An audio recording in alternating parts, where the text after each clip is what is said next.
Lunes na nagpupuyos sa galit na pumasok sa sesyon ng Senado si Senador Bato de la Rosa matapos takasan ng mga humahabol na NBI agents. This is the Senate.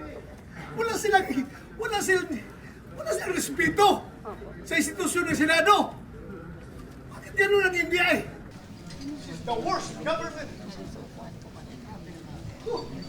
Sa labas ng Senate Hall, hinintay siya ng mga ahente ng NBI bitbit ang arrest warrant ng International Criminal Court o ICC. Kitang November 6, 2025 pa, inisyong arrest warrant, secret warrant ang inisyo ng ICC dahil may mga tangka umano si De La Rosa na hadlangan ng investigasyon.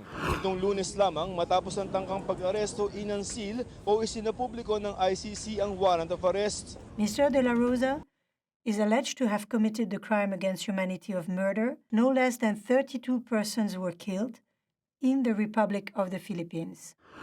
Ayon sa ICC bilang indirect co-perpetrator sa kasong kinakaharap ni dating Pangulong Rodrigo Duterte. May reasonable ground para paniwala ang sangkot si De La Rosa sa kasong crimes against humanity of murder mula July 3, 2016 hanggang April 2018. Ginamit umano ni De La Rosa ang pagiging Davao City Police Chief para makapatay ang Davao Death Squad at maipatupad ang tokhang. Ginamit naman niya umano ang pagiging PNP Chief para magbigay ng logistics tulad ng pera at baril para ipatupad ang malawakang patayan at mag-appoint ng mga opisyal para ipatupad ang common plan na in-neutralize ang mga kriminal sa pamamagitan ng pagpatay.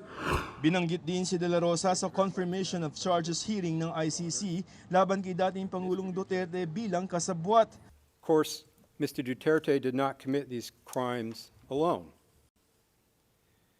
We discussed the co-perpetrators, Ronald Bato de la Rosa, who was the chief of the Davao City Police Office.